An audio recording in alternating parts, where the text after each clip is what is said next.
Hey everybody, and welcome to our next North East Cambridge AAP session. I hope you're all okay tonight. We've been having some technical issues, so I'm sure that we'll get through it okay. This is the 6th of our 8 series of topics for the consultation for a North East Area Cambridge action plan, and we've got a panel tonight for you talking around design and density. I'll pick up on some housekeeping topics afterwards. Just to let you know the format of the evening, we're going to do a little presentation for you with colleagues, and then there'll be a chance for you to ask some questions. We've had some kind of inputted questions already, so we'll kind of pick up on those as well. When we don't have enough time to answer all of them, we will be available on the website, and we'll put answers on there over the next few days. As usual, caveat with some of this stuff, it is a live digital event, so this is a busy time of the evening. If people do drop out, please bear with us, because we will be trying to kind of tag team and answer questions where we can. We do know some people's bandwidth does tend to drop out. So what I'm going to do is I'm going to introduce, or going to let the team introduce themselves and go around the panel, and then we'll pick up on some housekeeping issues. So if I can ask firstly John to introduce himself. Yes, hello, good evening. I'm Jonathan Brooks. I'm Principal Urban Designer in the Greater Cambridge Shared Planning Service, and I've been working on the North East Cambridge Area Action Plan for quite a significant amount of time, looking at design and kind of character and the kind of place we want to create. Thanks, John. Sarah? Hello everybody, I'm Sarah Chubb. I'm a Principal Urban Designer also at Greater Cambridge Shared Planning Service, and I've also been working on the North East Area Action Plan in the background on some design related areas. Thanks, Sarah. Hannah? Hi everybody, I'm Hannah Loftus. I'm Special Projects Officer at the Greater Cambridge Shared Planning Service as well. And I work mainly on the community engagement and communication side of things. So we've been involved with really spreading the word about the webinars and, you know, developing kind of some of the vision and so forth with the community.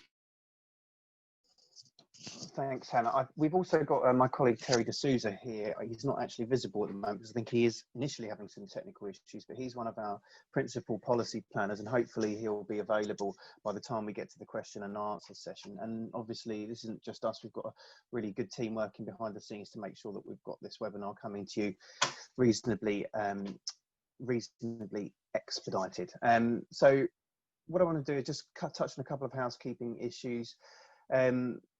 The session's being recorded, so it'll be available on both the City Council and South Cambridge District Council websites, YouTube channels and social media after the session, for those who can't make it.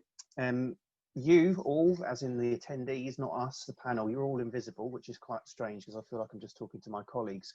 So you know, you're not in view, so you know, feel free to say what you need to say, and you can also post anonymously, or you can choose to leave your name. It hasn't got a chat function. We've got a question and answer at the bottom, so we'll see that as we go through the presentations. I think that's pretty much it. I've realised I forgot to introduce myself. So my name is Paul Frainer, and I'm the Assistant Director for Strategy and Economy within the Greater Cambridge Shared Planning Service. And now what I'm going to do is hand over to Hannah Loftus, who's going to take us through the presentation, then we can ask some questions afterwards. Thanks, Paul. So I think Joe's going to share the slides. We just thought we'd give you a quick run through because we know that some people are more familiar than others with the kind of context for the Area Action Plan. As everybody I'm sure is aware, you know, it is a really significant project for Greater Cambridge as a whole. It's 182 hectares of brownfield land in an amazing area for transport accessibility, which I know will be appearing on your screen shortly. And you know, it is really a once a generation opportunity, we feel, to create a really special part of Cambridge, a really special part of the city, and also meet some of the pressing needs of our communities as well. So one of the things that is obviously the driver for the Area Action Plan, Joe, are you able to, sorry, is that coming up, the slide? Because I just want to be able to point to things on the map. So, well, one of the drivers is that the site isn't all owned by one person, and it's owned by a series of landowners. So we really need an area action plan as a planning framework to help us shape the vision and bring all the landowners along with us to a shared vision for the area. It's a complicated area, as people know. It has the current, oh, here we are, brilliant, thank you. It has the current Anglian wastewater treatment plant, and the idea is that that will be moved, and as I'm sure you're aware, there's a consultation that they're running at the moment as to where that may get moved to. And it really is a strategically important location, but it is also about local communities. Some of the communities around North East Cambridge are some of the most deprived in our area, and really there is a kind of levelling up agenda here as well, about saying, well, it's got to work not only strategically for us, but also for local communities. Next, please. So yes, so area action plan very quickly is sort of equivalent in status really to a local plan. So it's a very significant document, and it goes with a very extensive evidence base of studies and topic papers, which you can read on our website.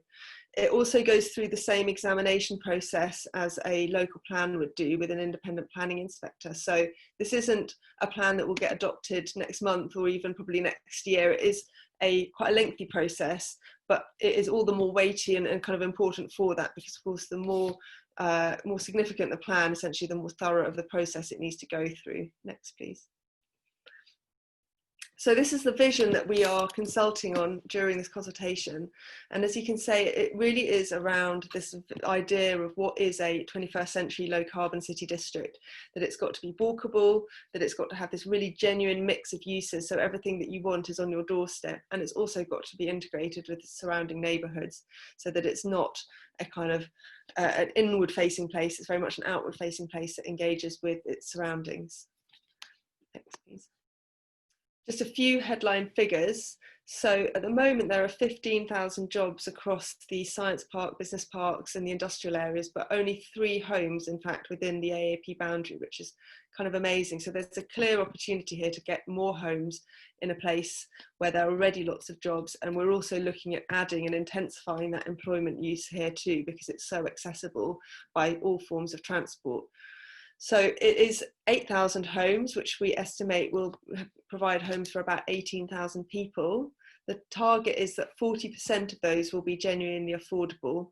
And that's kind of unpacked a bit more in terms of what that means. We actually did a webinar on housing the other week, which you can have a look at, but essentially that's social rented homes, council rented homes, as well as shared ownership and other sort of intermediate types of affordable housing.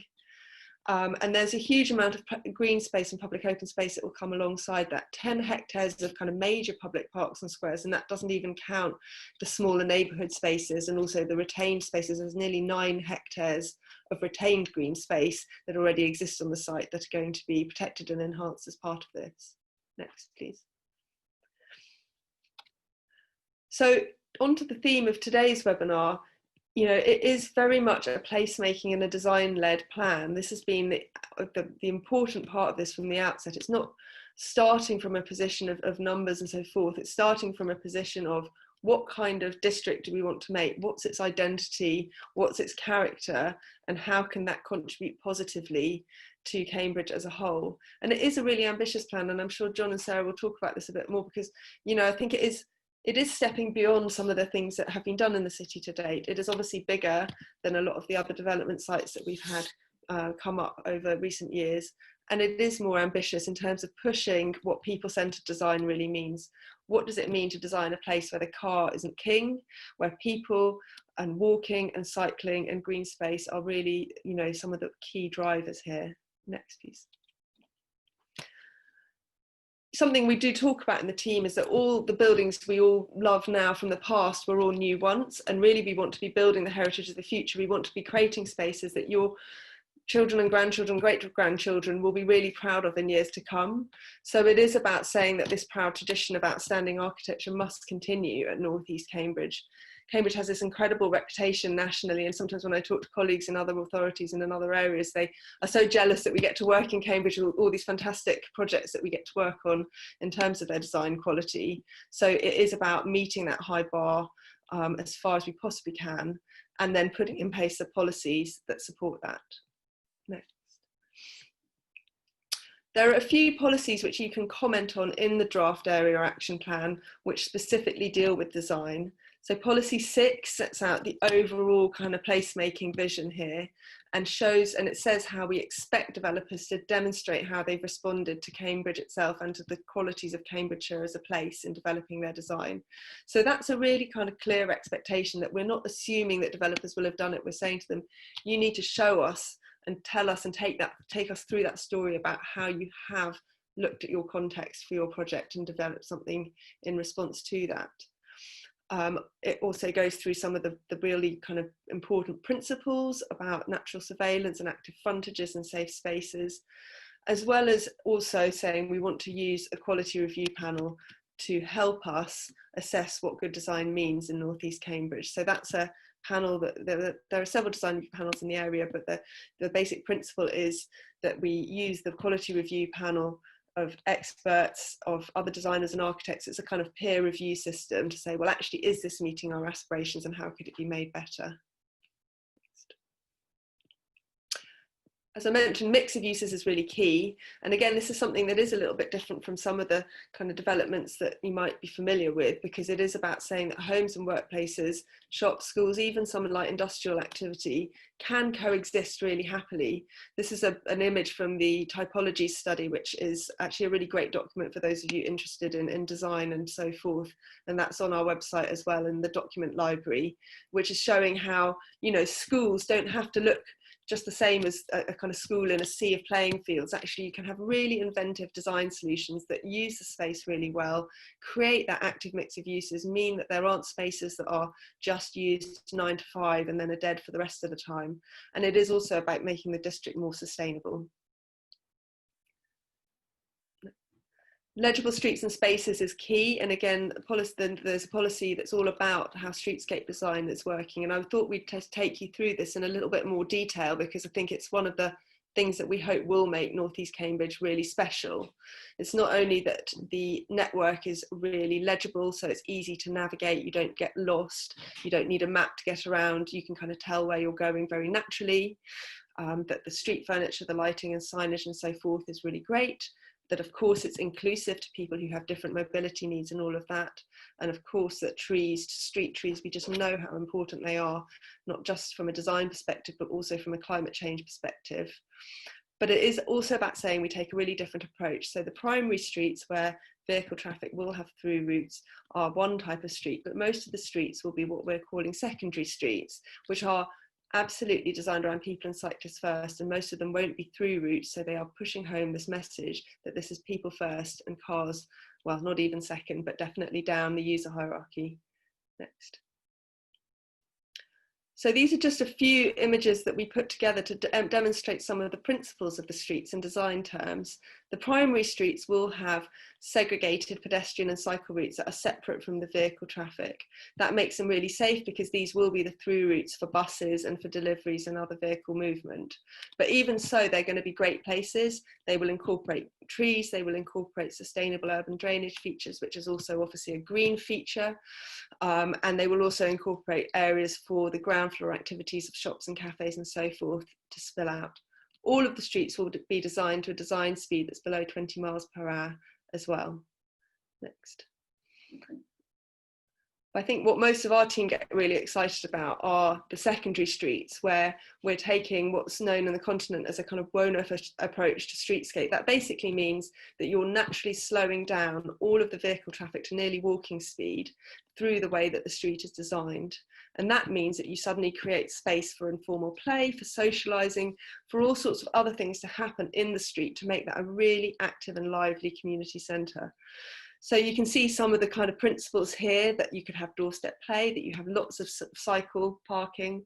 You will have blue badge parking if you're a blue badge holder, but other people won't be able to park at their front door because that's part of trying to make these really car-free streets. So, you know, we're really excited about this. And the next slide, which Joe, maybe just move on, shows just a couple of examples of how this works in other places. And you can see the kind of really different sort of streetscape that can be created. It's not banning cars. Cars can still come if they're needed, if you've got a good reason, a delivery or so forth coming. But it is about putting people first making that a really amazing urban environment that feels safe and green and people-centred. Next. So those sort of apply to both slightly higher density streets where you might have a mix of use, and also the medium density streets, which will be primarily residential, and again having space for front yards where people can sit out, different kinds of play and opportunities. We will have last mile deliveries, looking to try and encourage cargo bike deliveries as far as possible. So it is about creating an environment that goes really beyond the car and looks to what the future should be like. I know some people are very interested in the approach to building heights and scale and massing. And if you've got comments on that, please comment on policy 9, which sets that out in a bit more detail. But the approach here is really to say that whilst it is a bit denser than what you may be used to in some of the old parts of Cambridge, it is very much a stepped approach. It is not a one-size-fits-all approach here. So around the edges, you will be having 4 to 5 stories typical. That's the kind of green areas on the map. And then the yellowish areas maybe 5 to 6 stories typically, the red 6 to 8, and then the purple, which is the district centre. So that's really the heart of the district where, you know, the main shops and so forth will be, could be a bit taller than that, which might be 7 to 11 stories typically. And a landmark building there we think could go up to 13 stories. This has been looked at really carefully by the team in terms of the wider views and heritage impacts and so forth, and we are doing more work on that as well at the moment. What that has shown us is that really if you are building slightly taller and slightly more densely in the middle of the site, that doesn't have an impact on views from the surrounding area to a negative degree. So, you know, we're quite confident that we've got an approach here that will create a sense of place, a sense of buzz in the middle, but will also step down appropriately to the edges. The next. It's really important that we sort of understand the density question. And again, this shows it in dwellings per hectare, which can be a little bit difficult to understand, but that's essentially a kind of ratio of the number of homes you may get. Obviously a home can be a 1-bedroom home, a 2-bedroom home, or a 3-bedroom home. So it's a bit of a rough measure. But just as a comparison, it is about creating and using that land effectively to create sustainable neighbourhoods, because we know that that leads to lower densities, lead to more car use, and absolutely do not sustain local shops and services as well. And I think an interesting comparison is that the kind of mansion blocks and so forth in Notting Hill are typically around 250 to 300 dwellings per hectare, which is pretty much the same as what we are planning for most of North East Cambridge. So this is definitely not high rise in the sense that some people might be worried about. This is about an urban area, and it is about somewhere that will feel like a city, but it's not somewhere that is kind of the next Canary Wharf, if you like. Definitely not landing in North Cambridge. It is a very gentle density. Next. So this image shows the kind of typical scale for most of the buildings, this kind of 5-6 story approach. And we are doing more work on this at the moment. And if someone wants to know more about this, please do put a question in the Q&A about it as well, because I'm sure John or Sarah would be happy to go into that bit more detail. Next. And this is just a little comparison to show that the 13-story building, which is in orange, is actually lower than the top of King's College Chapel. So, you know, whilst it is taller than a 2 or 3-story terraced house for sure, it is not that out of scale with some of the buildings that we are actually used to seeing and used to loving in the city. And it is really about making them as well designed as they possibly can be, so that the taller buildings feel like really celebratory landmarks. And these are just a few examples, again, from our typology study of the sort of architecture and design we'd really like to encourage. You know, that they are buildings that feel like they're permanent, that they're made to last, that they're made from great quality materials, and most importantly, they have the right kind of shared green spaces and public spaces for people to be able to enjoy. So we've had a few questions that have been recently asked on social media and so forth that we're just going to go through with the team now. And we also had a couple come in via email just this afternoon, which didn't make it into this PowerPoint, but we'll come on to them after these ones. So first question is really just this question about why are we building so high and so dense in these proposals, or what's the story behind that? I think, is it John who's going to answer this one? I can't remember who he... That's me. Oh, Terry, apologies. Yes, sorry, I didn't introduce myself earlier. I've had connection issues, but yes, hello, I'm Terry D'Souza, Principal Planning Policy Officer. Okay, so why are the buildings so high and so dense in the draft plan? So as Hannah sort of mentioned in the presentation, they are a bit higher and a bit denser than some of the older parts of Cambridge, but they aren't actually that tall. And that diagram sort of tried to show how that compares with other buildings in Cambridge at the moment. It would be quite similar to the sort of heights that we're seeing in places like Eddington and Great Knightton and so forth. And the typology work that we've done, it looks at places as well like Paris and Amsterdam, and that where your typical sort of historic blocks are kind of 6 to 7 stories high, and they don't particularly feel overdeveloped because of, one, the quality of the design and the streetscape, and also just thinking about, you know, the space between the buildings and the kind of the quality of the architecture as well. But I think we also just need to think about the fact that, you know, this is an edge of Cambridge site, and there's great opportunity here to kind of optimise sort of development in this area based on those kind of sustainable transport modes and things. It's a brownfield site, and you know this really provides the opportunity for people to live on the edge of Cambridge, close to existing jobs and new jobs, and the services and facilities within the city centre. So we really think that we could create somewhere that's livable, that is kind of unique in its own way, it has its own character. So there's lots of opportunity here. I think high density living, there's quite a negative perception around high density living, but you know, there are a lot of benefits. So when you think about, you know, people will be living closer to their neighbours and also their workplaces, there'll be high levels of social interaction, and also more people actually helps to support other new infrastructure coming in as well.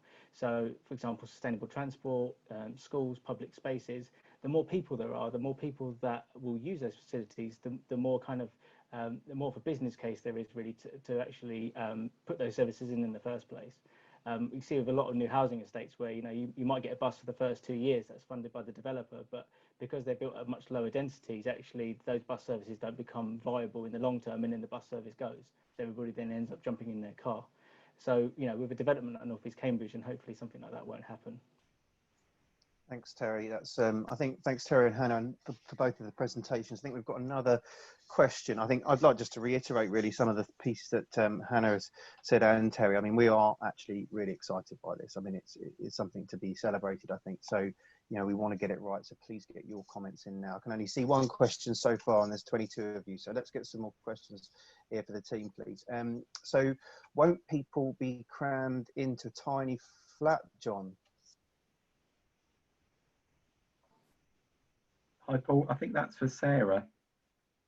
Yeah, I'm gonna, if that's okay, I'm gonna pick up this one, Paul. Absolutely not. People won't be crammed into tiny flats. There's national space standards for the minimum size of homes, and the draft policy in the AAP, we expect applicants to actually exceed these standards. And these are great standards, and they're not just covering floor area, but they're also covering floor to ceiling heights.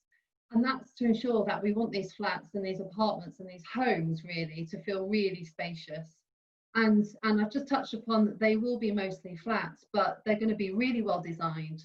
And we're confident that these are going to be great places to live for everybody, not just young people, for families, downsizers, everybody really. They're going to be accessible, flexible and adaptable, and they're going to have great balconies. So we're not just thinking about sort of small balconies where you can have small tables and chairs. We're thinking about roof terraces and generous spaces that everyone can kind of sit out and enjoy privately.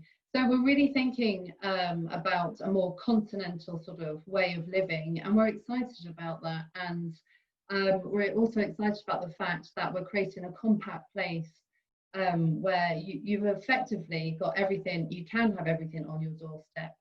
And like Terry mentioned, you know, bringing people closer together in well-designed places and well-designed homes can create that and foster that sense of community. So absolutely no cramming here.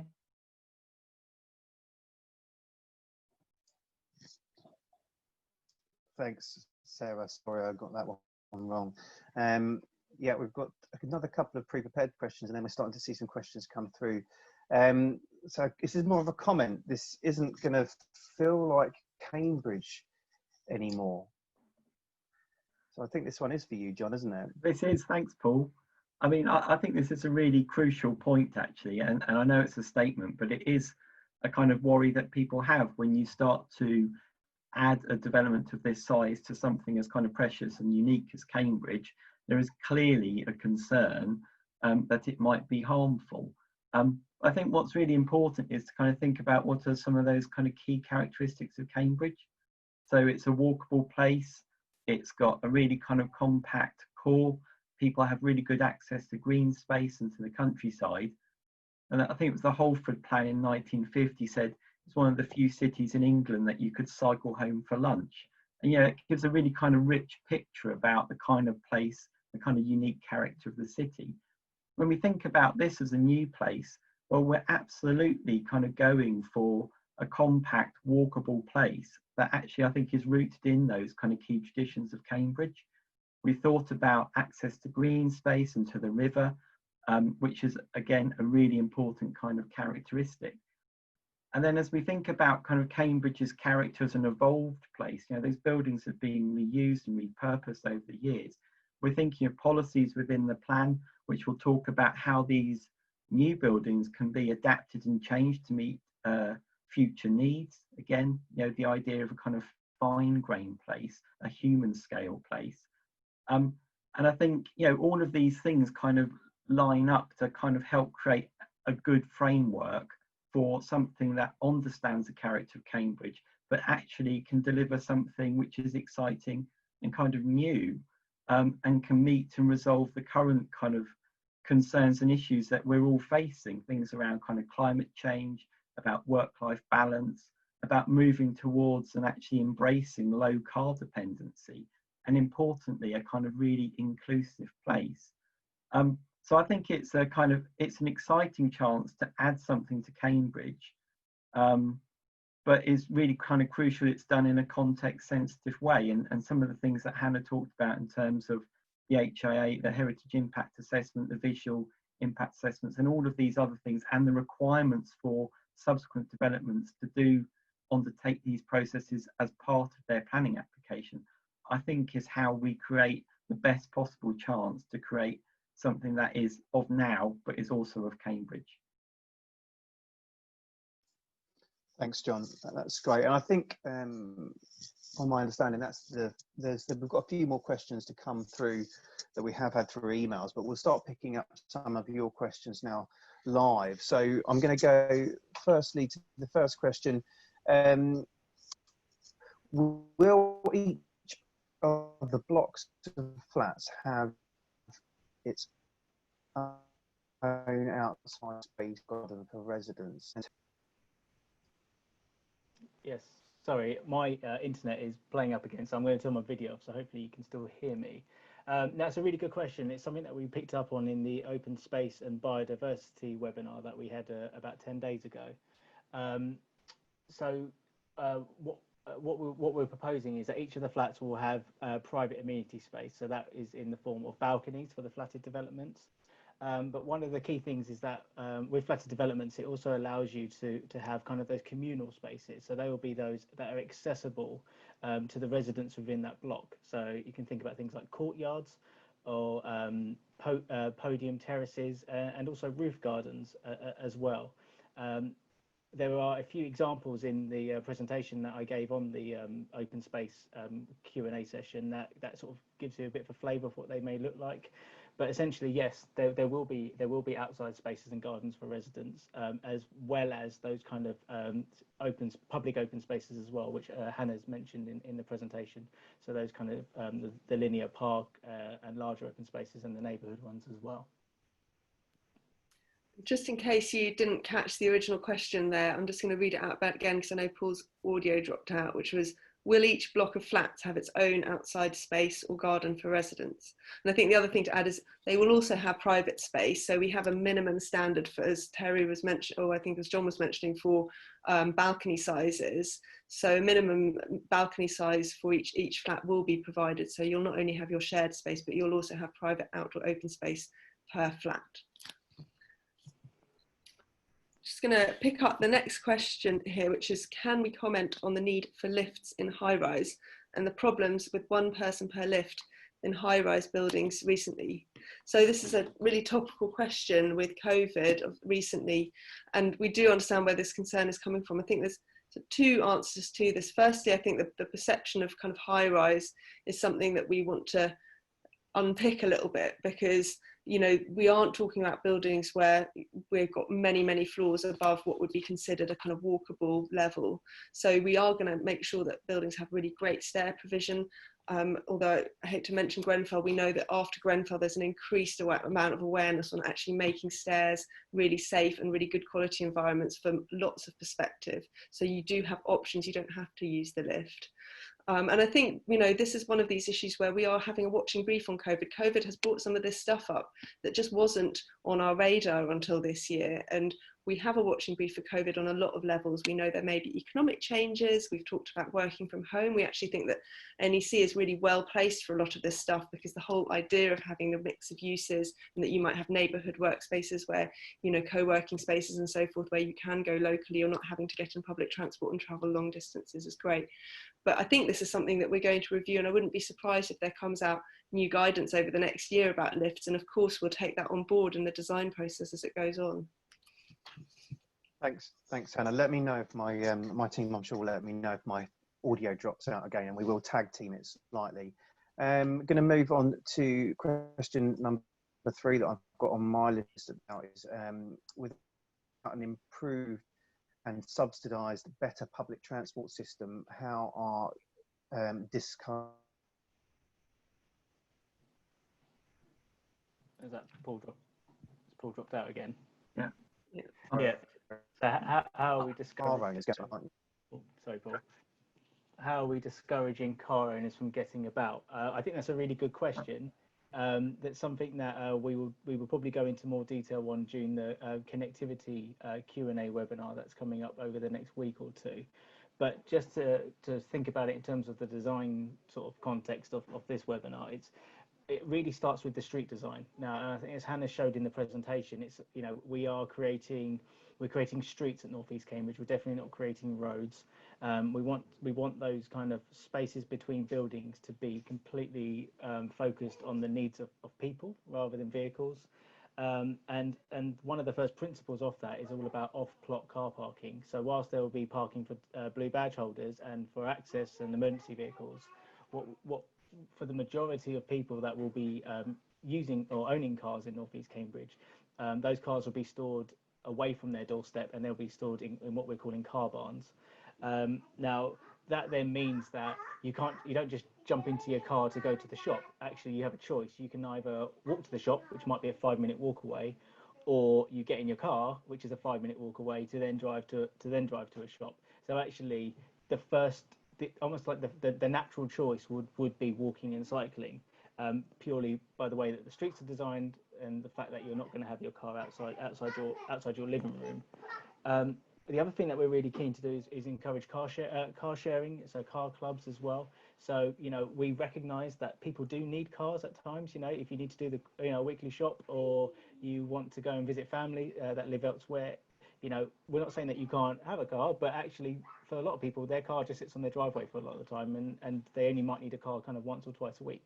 Well, that's where car sharing would be really useful for a number of people.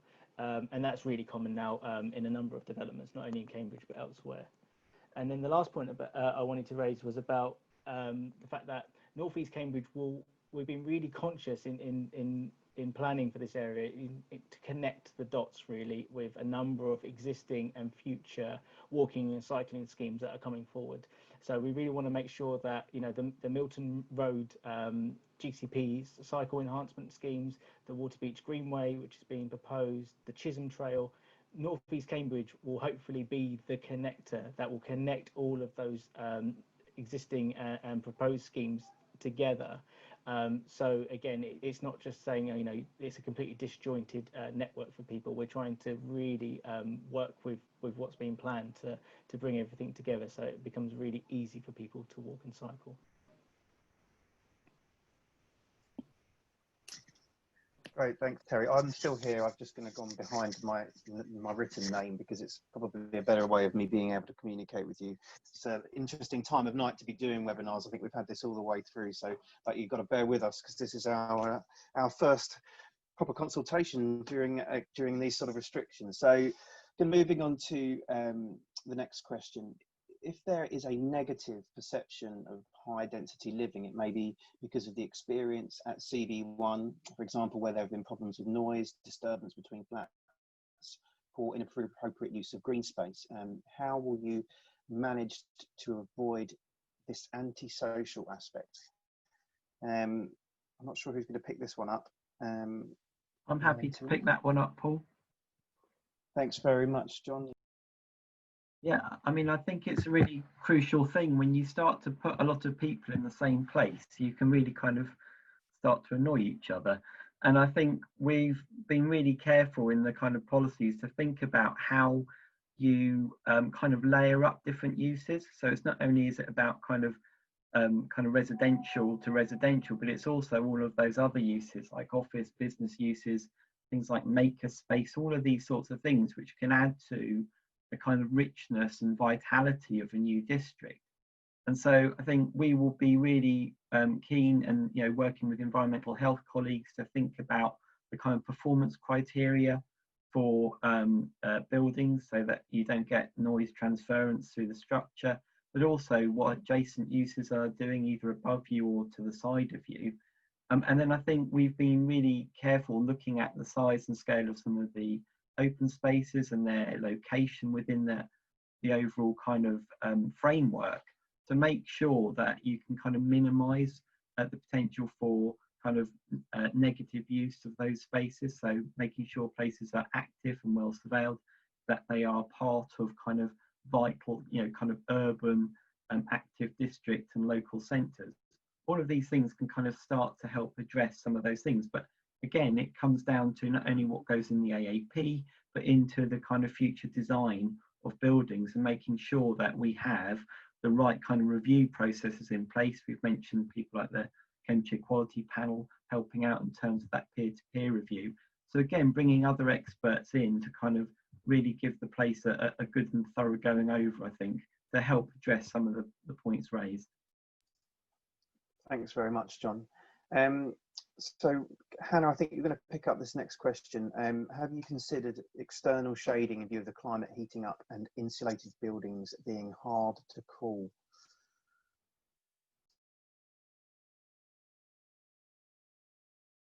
Oh, you're on mute. I realised that. Yes, absolutely. And actually there's a diagram in the climate change policy which talks about exactly this and all the different measures that we want to put in place for climate change. And I think there's a really interesting point here because, of course, nationally we're aiming towards net zero carbon by 2050. So that's a really ambitious target. And this is one of the first kind of major developments that we're going to be seeing that is absolutely addressing that head on. So it's not just about external shading, but it's also about natural ventilation, about making sure that spaces are cooled through passive means. You know, it's about thermal mass. It's also about things like trees, you know, the urban heat island effect. You know, we talked about how important trees are for open spaces, but it definitely is a climate thing as well. So there's a whole range of design features that we're looking at. And to the last question's point about noise, one of these aspects is building regulations. So, you know, building regulations put in place requirements for things like energy performance and noise and other aspects of design performance, which as planners, we don't really get to influence all that much. But we also know that those building regulations are going to change and adapt. So a little bit like the COVID thing, it is about us putting an aspiration out there and also pushing government and making sure that we really get better standards so that we can be as demanding as possible on developers as we go forward. Yeah, absolutely. One of the next questions I think we're going to get Terry to pick up in is around open space, and I think there's a few more down here, so maybe some of these will be picked, some of your questions will be answered within this. You've spoken about the amount of outdoor space as if it's luxurious, yet I understand it's only a total of 10 hectares, about the same size as Jesus Green in total. If there are 18,000 people living there and the space is divided into small chunks, that won't be much, will it? Please comment. Yep, happy to pick that one up. Yeah, so as we sort of mentioned in the presentation, so there will be a range of open spaces that we're proposing for North East Cambridge. So the 10 hectares that's referred to in the question is about new strategic open space. So that's predominantly the linear park, which stretches from Nuffield Road allotments all the way through to Milton Country Park. So that's about 1 kilometre in total in its length. And it will also spur off over the railway line and into Chesterton Fen and then onto the River Cam corridor as well.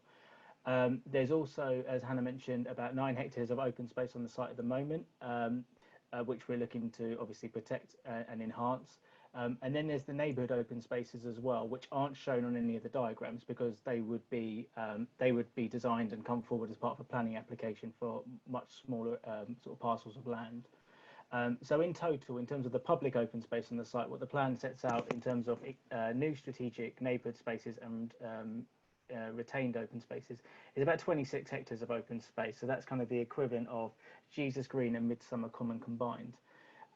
Now, in addition to that is also what I've mentioned before about the private and communal open spaces. So it's those that would be accessible to the residents within individual blocks. Now, obviously, at this high level, we're not designing individual blocks. We're just setting out an overall kind of framework for the area. So, so the amount of open space that would come forward in those communal spaces would need to be determined at a later date as part of a planning application. But nevertheless, there's still standards that those open spaces would need to comply with, both in terms of amenity quality and in terms of the space that those balconies would need to provide as well. Thanks very much, Terry. Also, I just want to say that the plan also,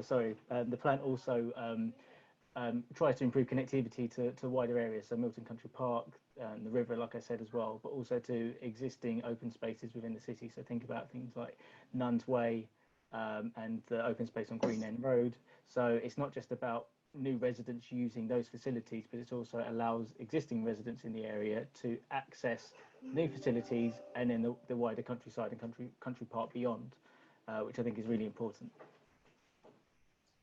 Thanks, Terry. You certainly don't have to apologise for providing comprehensive answers like that. That's great. We've got a couple of questions that came in via email as well, and I don't want to lose them because obviously they were kind of first come first served, and we are getting quite a few questions coming through. I would reiterate to you that we're not going to just leave these questions unanswered, so any ones that we don't get through by the end of the session today, which is about another 15 minutes or so, we will answer those questions on the website and they'll be available as well. So I think we had a couple of questions. One, the first being, the plans are based on 20,000 new jobs with 8,000 new homes for 18,000 residents, and who decided on those numbers? So I'm going to stick with Terry for this one because he's our numbers man. Okay, so thanks, Paul. So one of the things that we did to begin with was we looked at examples from elsewhere, so best practice examples from Cambridge, the UK, and further afield as well. So we've looked at places like the Netherlands and Germany and Denmark and places like that. So that's in the North East Cambridge typology study, so that's available on the website. And as a planning document, as far as they go, it's actually a really easy read because there's lots of pictures and it's quite easy to digest. So I'd highly recommend reading that. What we then did, we applied those typologies, those examples, to the areas and the sites that are likely to come forward within the AAP area over the next 20 years. And we considered all of those against the kind of the vision for North East Cambridge to create a real mix of uses. So we didn't just look at, housing developments and office developments. We looked at how we could try and apply those kind of mixed use examples within a North East Cambridge context, so that we do achieve a good balance of new homes and jobs, as well as retaining existing jobs as well, which is a really important part of the plan.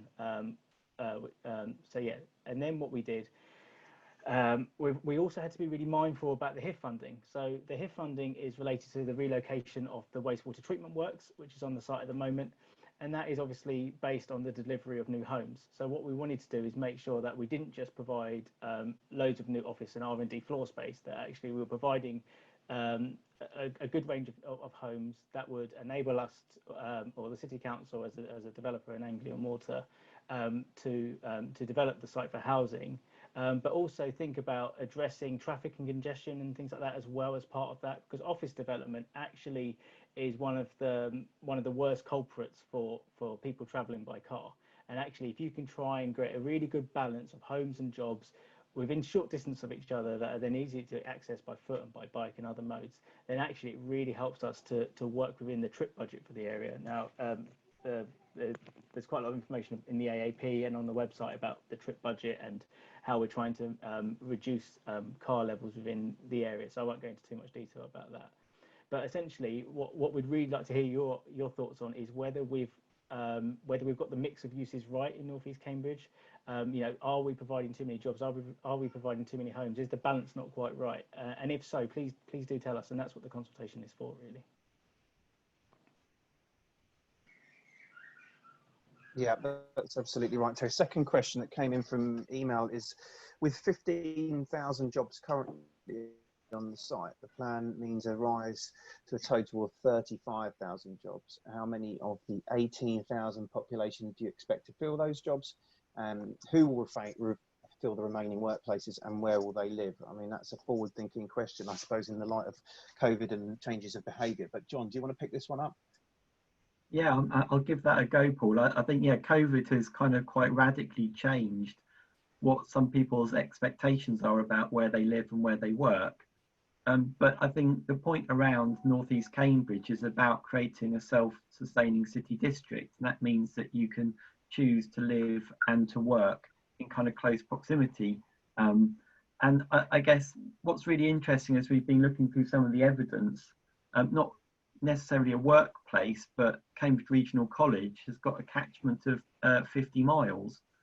And, a lot of people in some of these high-tech businesses on the science park, again, experience kind of quite significant commutes to get to the site. And that is about affordability of accommodation relative to wages. And so the idea that you can start to deliver a lot of residential units within close proximity means that people over time can make quite a conscious decision about where they locate. Maybe they can cut out that very long commute. So I think, we would ideally hope that everybody living there worked very locally. We can't demand that, but we can hope that, that offer makes it very attractive.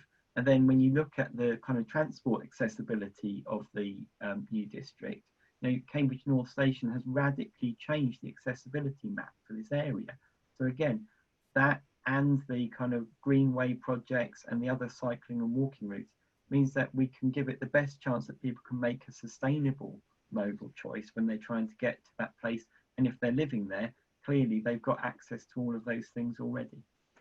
Can I just come in on that, John? Because I think there's also another really interesting point here, which is how we work with employers on the sites. And that's been really part of the AAP itself as well. So one of the types of housing that we're looking at is actually rental housing or block lease housing, which is for local employers. So the idea that actually, you may be able to offer an affordable place to live to your new recruits, which is within walking and cycling distance. So that's another way that we can really help to shape this kind of very different vision here. And again, this is all kind of subject to development over time. And this is a 20-year plan. So it's not all about it kind of popping up in the next 5 years.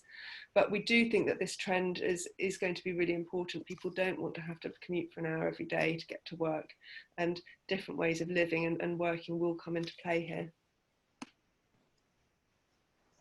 Yeah, it's really important, and I think it is important to note that this is a long-term development. It seems very now when we're consulting on something, but we are aware that things are kind of dramatically changed in the last 3 or 4 months in relation to COVID, and it would be wrong of us to even try and predict what that might mean.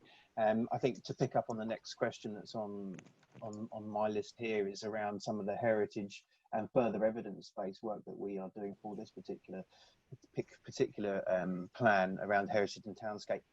And there are some additional pieces of work that we will need to be doing, and they will also tie into some of the work that we're doing on a more strategic basis around the Greater Cambridge Local Plan, because of course, it's part of a much bigger area and you cannot view it in isolation. So, you know, we know that there are further pieces of work and they will be forthcoming, but all of the work we are doing is now going up onto the website, and there will be some information on there as you go forward, so you can keep an eye on where things are. Going to move really bit more quickly now. We've got about another 8 minutes left, and try and get through as many of these as we can, really. Is there flexibility in terms of the location of proposed land uses in the AAP, i.e. the location of residential, retail use in district centres? I'm not sure who's best placed to do that, maybe Terry or Hannah. Yeah, I think that's a really good question. So at the moment, the council is setting out what it thinks is the most kind of appropriate mix of uses and where those uses could go. Now, if you look at the land use plan in the AAP, it's quite flexible in terms of what it's saying. It's not just, you know, housing goes here and office goes here. It's, you know, it is a real mix of uses within each of those kind of development blocks. But again, you know, this consultation is a really important part of sort of telling us what you think. You know, do you think that the plan is too flexible? Do you think that we should be kind of a bit more rigid so that, you know, we have a bit more certainty moving forward?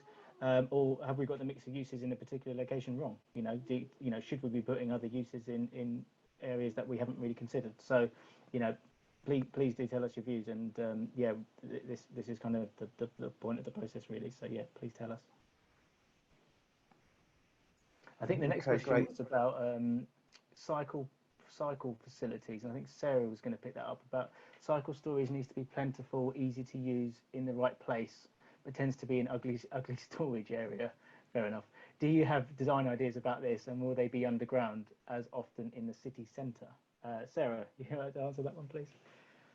Yeah, I mean, I absolutely agree with the comment that they need to be plentiful, easy to use, and in the right place. And if they're not, people just will leave their cycles everywhere. We've got some really great examples from the continent about sort of multi-level cycle storage, almost cycle barns that we could think about in terms of sort of commercial uses. But thinking about how we provide cycle parking for residents, it's really important that they are plentiful, they are well lit, they are close to where people want to be, and they feel safe and attractive to use. But it's not just about sort of how transparent they are in terms of being able to look into them to see who's there. It's also about the cycle storage themselves and being able to provide cycle spaces for a range of bikes. And we recognise that, you know, bikes come in all shapes and sizes. There's a lot of off-gauge cycles in Cambridge. We've got adult trikes, we've got hand bikes,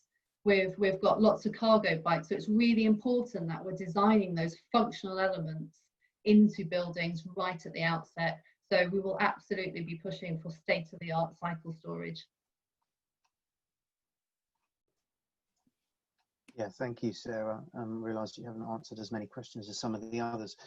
So that's, I'm sure that there's so many here. I think that we can probably get your input on some of these as well. Can I just say that we're going to share some slides now that show you how you can comment on the consultation.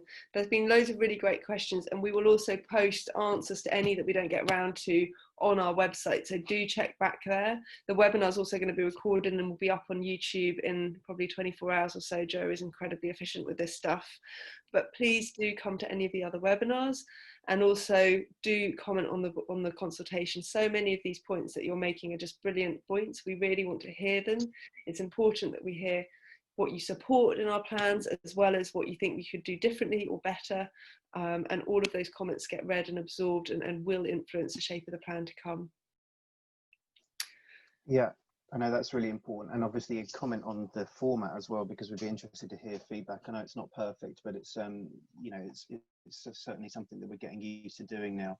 I'm going to do another couple of questions. I think we've got a couple more minutes. You talk about multi-level development and to show sports fields on roofs, etc. If it's developed piecemeal, but there'll be no way to make thoroughfares, walkways above ground level, will you specify floor levels and desire lines and walkways through over Milton Road accessible for wheelchairs, buggies at a high level, and how they could be incorporated? Yeah, I mean, I could probably pick up some of this. I think one of the really important things about the AAP is that it's actually, whilst they are development plots and some of them will be developed out at different times, it isn't, in a sense, that piecemeal development where we are actually being really specific about the routes between different places. So there's maps and diagrams that show exactly where we are saying has to be connected to where. And through and over Milton Road is a really key one there. There are several different crossing points that we're looking to improve as part of the AAP.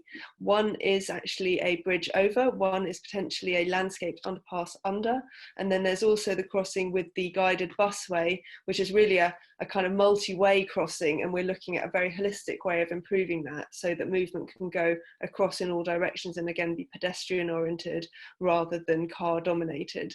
So we are being really specific, and I think if there are other things that you see that you think we have missed in terms of those connectivity links, if you think that there are different things that we should be considering, please put them into the connectivity policy questions and you know, chapters into the consultation.